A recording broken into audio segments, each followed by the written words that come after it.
Hello everyone and welcome back to my personal finance channel, Your Friendly Budgetarian.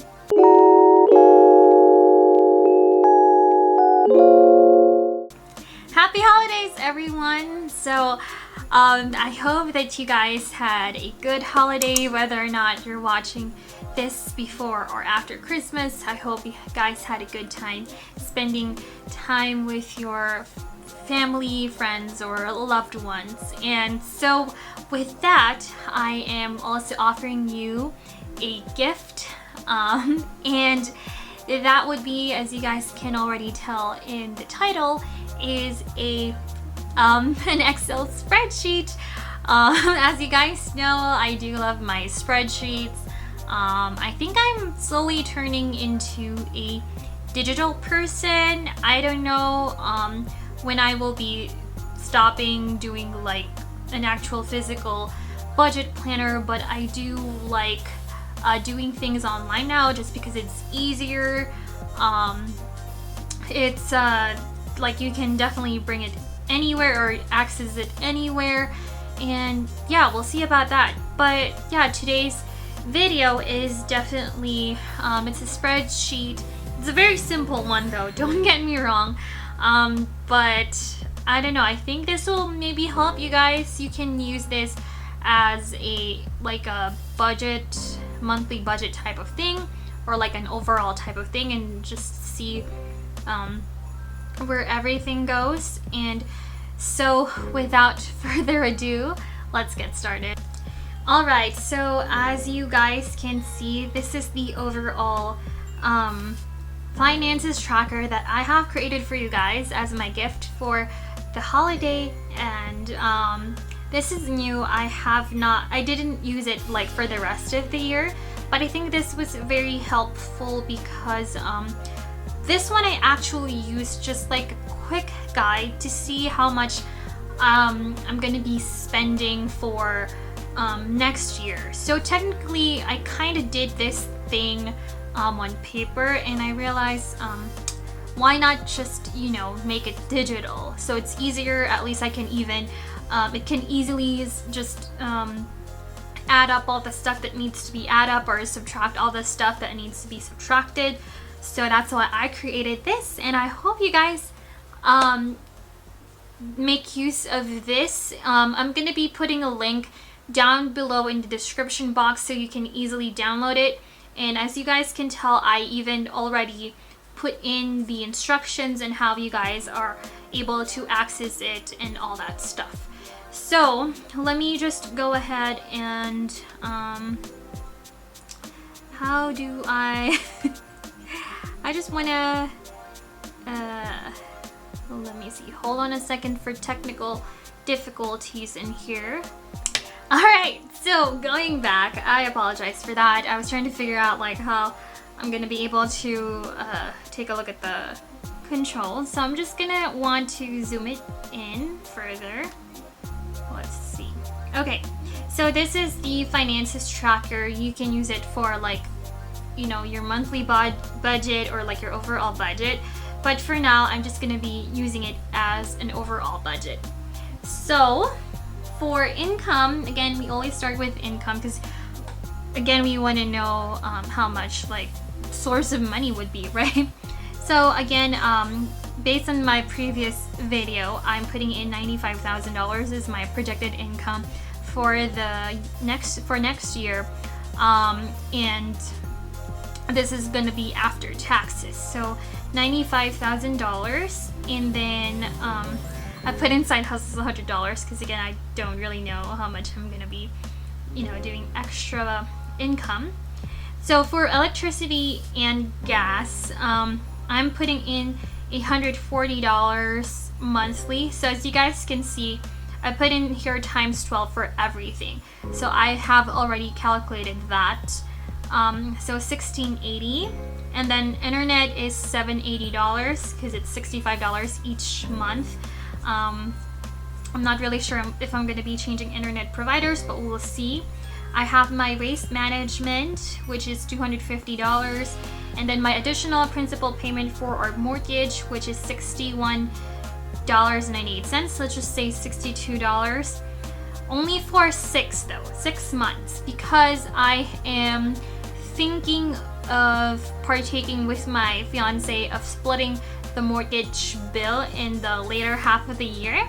Hopefully at that time I am debt free, who knows, right? But that's why it's only for 6. And then the mortgage is basically half of it times 6. So it's a total of $10,500. So, you know, and then water, I had to divide it by 2 because the other half of the year we use less water, and then the other half uses more water. As you guys have been watching my budget videos, we have a swamp cooler, so if you guys don't know the mechanism, basically it uses water to cool down the house and stuff like that. So that's why during summer we have an increase of water, also because our sprinklers are turned on as well. So that's that. So 35 times 6 for 6 months plus $120 for 6 months is equals to about $930. And then subscriptions, that includes not only the monthly, but as well as the annual fees. So like for my YouTube stuff, I have like a Google storage. I have like my editing softwares. I have my photo editing software and all that stuff. So that's the subscriptions part. Now, as you can see, so from the total, we have, from the income total is $95,000, right? Now for the monthly bills total, it's going to about $15,000. So then I also put in a row in here what the standing total is. So that means you have about $80,000 left to budget. So now, that's why I told you guys that this could also be for your, monthly budget, because it helps you how much money left that you can budget for. So this is not only for the whole year, but also for the monthly budget. So now for the variable expenses, so that's another category. So for groceries, I'm assuming at least out of my pocket, I'll be spending about $500 a month. For eating out is $100, which equates to $1,200. Car gas, $30. But now that I think about it, on average, this past maybe 4 months or so, I've been averaging to $20 a month. But we'll see. I just put in $30 just to think about inflation-wise. And also, again, good point is that make sure when you do the allocation of your budget, you think of the inflation rate as well. Definitely, it has not been the same since, I guess since 2020 or so. The average inflation rate at least is 6.2%. So it sucks, but again, you have to incorporate that in your budget. And then I also have my car insurance, which I pay a premium, so it's every 6 months. So that's that. And then car maintenance, so if ever you think you might have to, do the oil service, oil change service, maybe this year, maybe for next year you're planning to replace your tires, so make sure you think of all those things. And I know it's hard, so I think it's also important at the end, if you see that you have extra, maybe you can put it under miscellaneous in your variable spending, so at least you have some wiggle room for those extra payments, purchases, or whatever. And then donations, I'm hoping to put in about $1,800, hopefully. So now with that comes $67,000 standing total. So then when I go at the bottom, now I go to savings and investments, because I believe in pay yourself first. So obviously you need to have, you need to be able to fulfill providing for your basic needs, clothes, water, home, electricity, gas, right? So that's in the monthly bills. and then maybe some in the variable spending. So that's why it's like the second in my categories. And then the third one is your savings and investments. I think it's really important that you save, you know, for your future, just in case. You never know what happens. So I have my high yield savings account contributions, and also my brokerage account, my Roth crypto. I'm not really gonna be spending more time with these because I have already mentioned these in the previous video, but all in all, I want to contribute about $21,000. The thing though is with this HSA, because this one is a pre-tax, and this total income that I'm projecting here is post-tax, so I don't really know on how to incorporate this in the budget.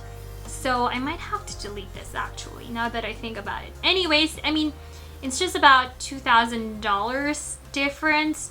So I'm just gonna add that $2,000 somewhere, if anything. But I just want to basically keep this in the back of my head that I'm gonna be contributing for HSA next year. So now I have a standing total of $46,000.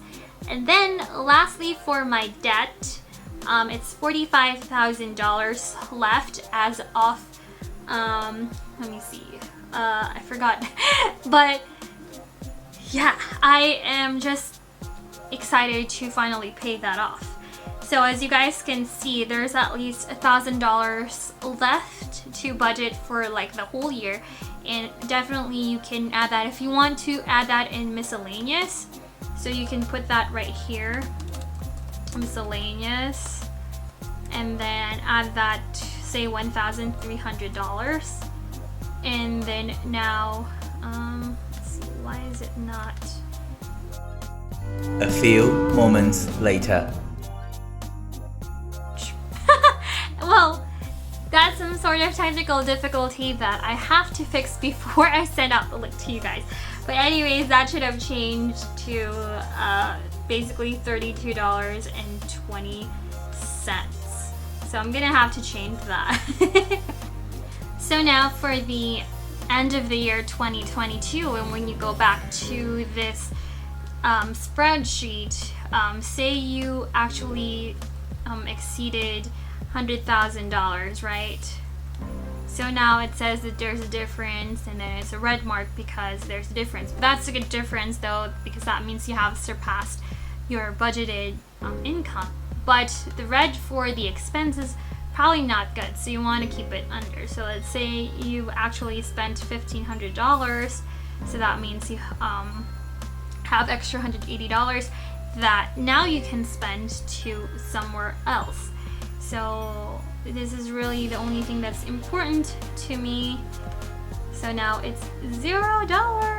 Well, I mean, that's what I want to see for the end of next year.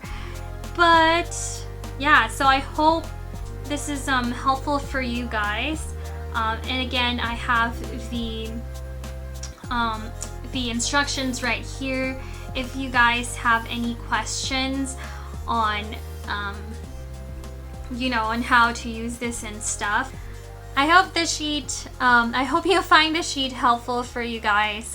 Again, if you guys have any questions on how to edit it or input more information in it, just let me know.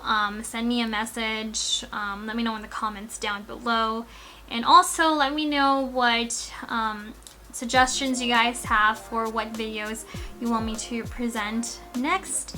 And again, I'm just so excited for the next year to come. Hopefully we're all able to achieve the goals that we have set for the start of 2021 and end 2021 with a blast. And so with that, thank you guys again so much for watching my video, and I hope I see you guys in the next one. Bye!